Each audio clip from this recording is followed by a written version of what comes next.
El Parlamento de Francia está a punto de aprobar una norma que permite espiar a los ciudadanos sin autorización de la justicia.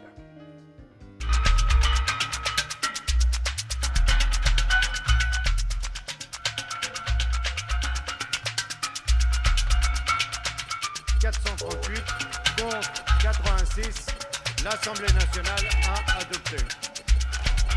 Seguridad o privacidad.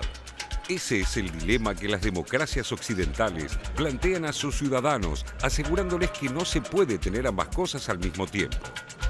Para ayudarlos a decidirse a entregar todas sus libertades al Estado, está el terrorismo y sus miedos difusos que permiten a los gestores transitorios de los asuntos públicos obtener el estado de excepción permanente como técnica de gobernanza.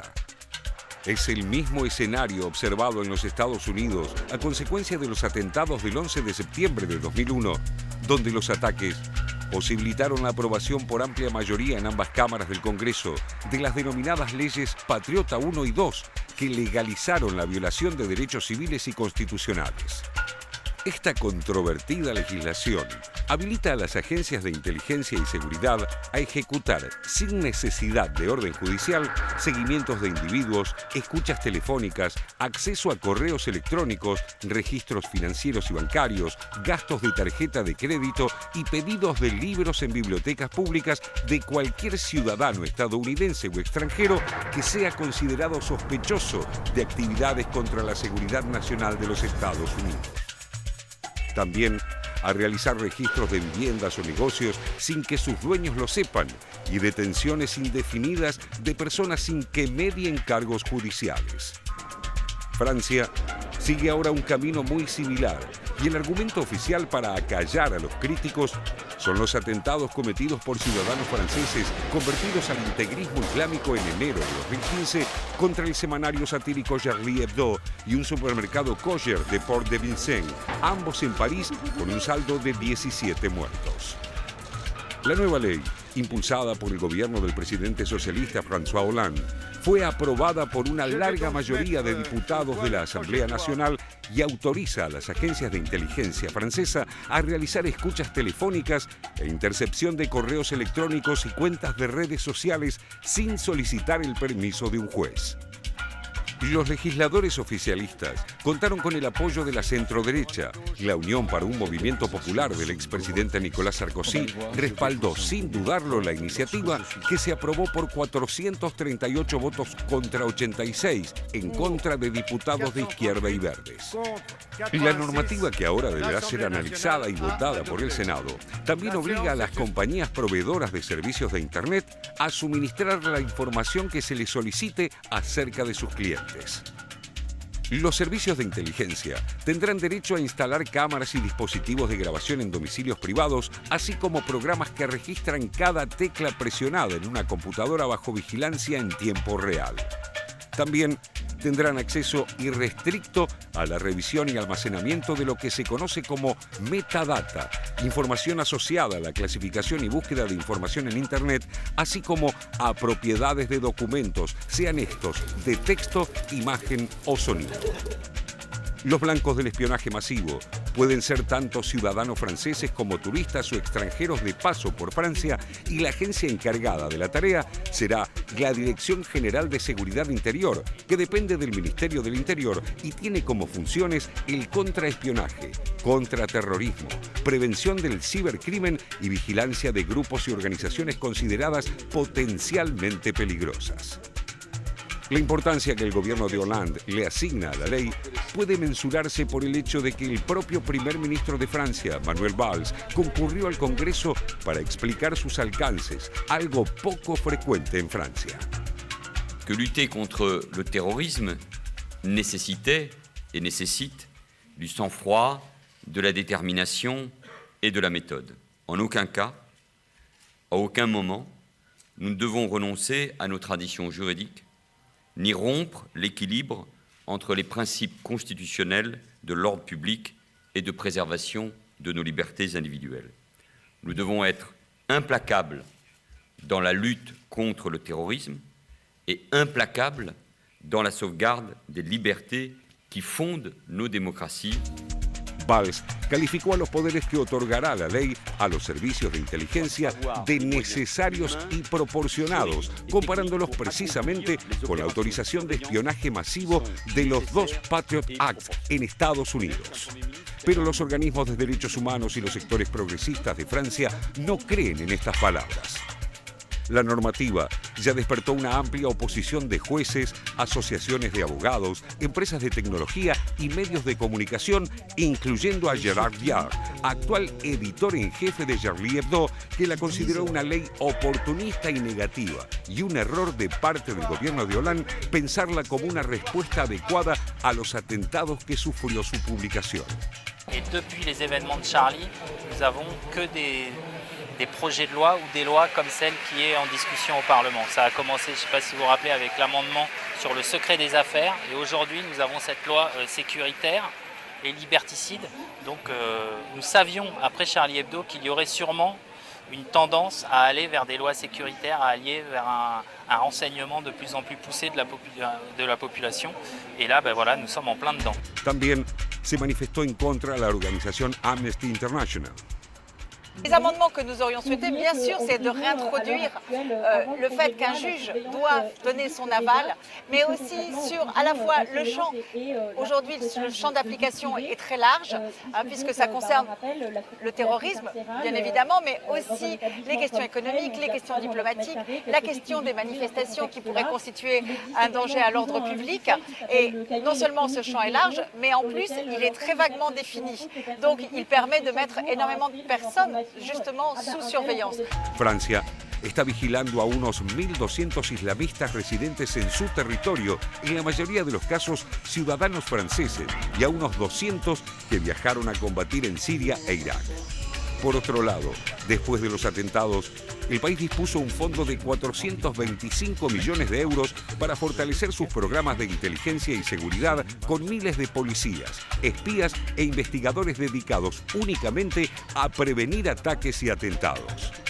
Francia, como aseguró tras el ataque a Charlie Hebdo el primer ministro Valls, está en guerra y eso justifica suspender toda una tradición de libertades ciudadanas. Lo único que el gobierno de Francia no puede decirle a los franceses es cuánto durará esta guerra y cuáles serán sus consecuencias para toda la sociedad.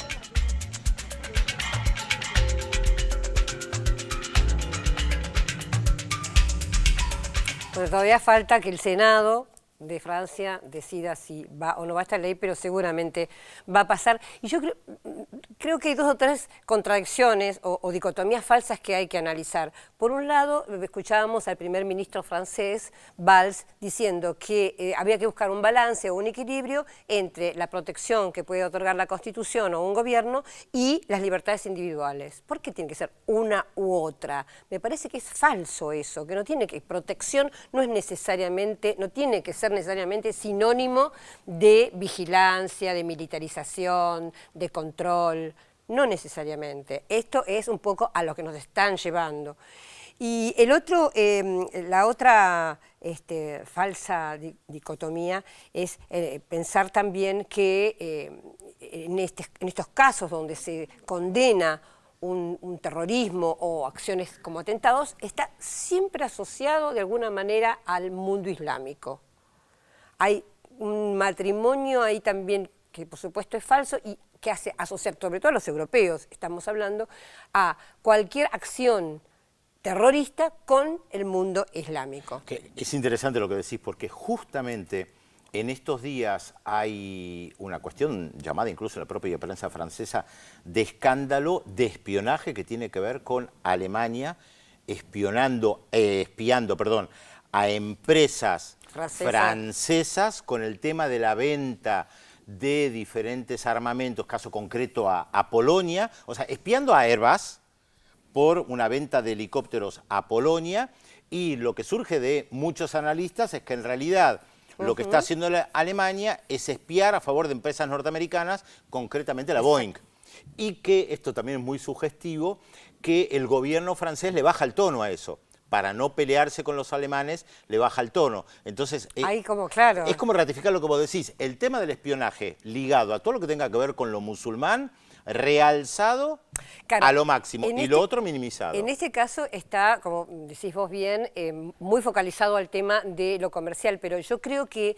en este caso, en el caso de esta ley francesa, que nosotros, el informe lo asocia creo que correctamente con el acta patriótico, después del 11 de septiembre hubo un acta patriótico que cercenó las libertades individuales de los norteamericanos, después de Charlie Hebdo, nosotros lo dijimos en su momento en el programa, en enero de este año, cercenó, y se venía el cercenamiento de las libertades francesas. En realidad se trata de este mundo en el que estamos viviendo y que siempre decimos está en transformación. Es un mundo donde la gran potencia norteamericana está perdiendo influencia, está perdiendo el liderazgo y la tendencia es militarizar. Fíjate lo que pasó, yo estuve haciendo un relevamiento de lo que pasó desde enero con lo de Charlie Hebdo hasta hoy. Lo primero que pasa es el 6 de febrero. Obama... Voy primero a ir al 11 de enero. El 11 de enero es el día en que todos los franceses salieron a la calle, ustedes se van a acordar diciendo yo soy, no todos, una parte de los franceses, muchos salieron a decir yo soy Charlie Hebdo. Ese mismo día, mientras los manifestantes estaban en la calle, estaban reunidos en el gobierno francés los ministros del Interior de toda la Unión Europea con el Eric Holder, que es el ministro de Justicia de Estados Unidos, dando directivas, incluso después salía y hablaba con la prensa sobre lo que estaba pasando, sobre quiénes habían sido, si Al-Qaeda estaba o no estaba presente. Es decir, estaba Estados Unidos no solo fiscalizando, sino dando directivas de lo que había que hacer. El 6 de febrero, Obama saca su segunda doctrina estratégica. Esta doctrina estratégica lo que hace justamente es también poner en el centro de su texto que Estados Unidos tiene que llevar el liderazgo mundial, pero con ayuda de otros países.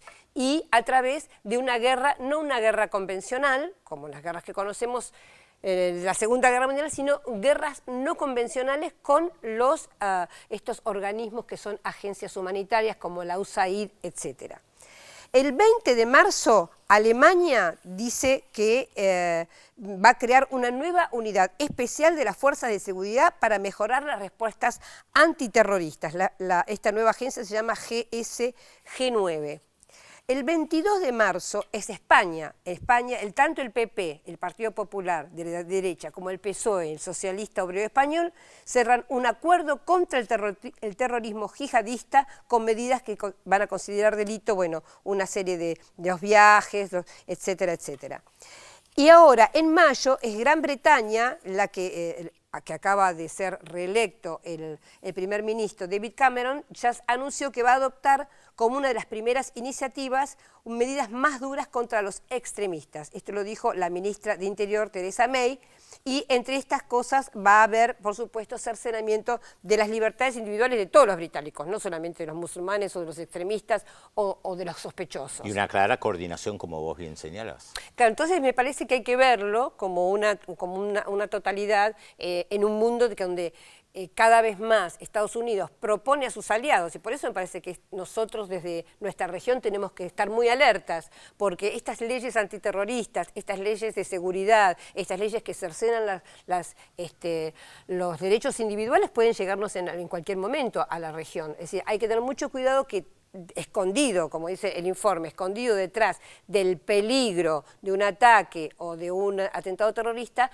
muchas veces empiezan las leyes que en lugar de favorecer los derechos individuales los cercenan. Bueno, ¿no? hemos hablado varias veces de documentos en Estados Unidos y declaraciones públicas de funcionarios de primer nivel de Estados Unidos y funcionarios militares, cómo empiezan a vincular el tema del terrorismo islámico con Venezuela, o casualidad, con Nicaragua, o casualidad, o que... Con Bolivia en su momento. Con Bolivia, o que amplían las bases militares o el envío de tropas a Honduras, por ejemplo. Sí, acá en esta región es interesante lo que decís, porque a veces en lugar de la alerta terrorista, del peligro terrorista, está el narcotráfico. Sirve muchas veces de excusa para militarizar la región, ¿no es cierto? Por eso, digamos, no se da tanto el caso de atentados como el caso del narcotráfico. Y quería, ya que nombrabas a las bases, comentar a las bases militares del mundo.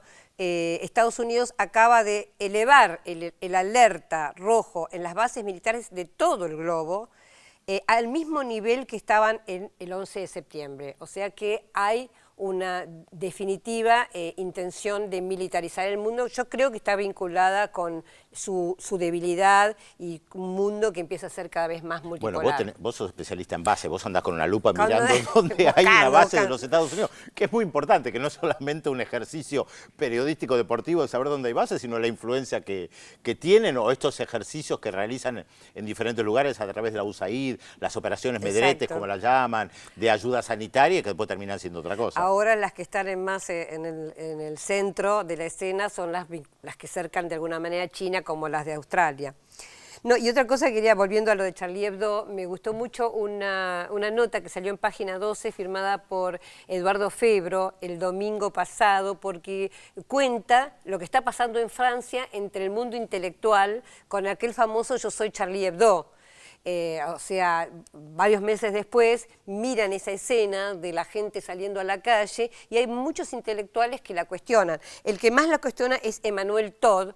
Él es un hombre muy crítico de todo lo que sea el pensamiento único y trata justamente de ahondar en estas conductas de la sociedad.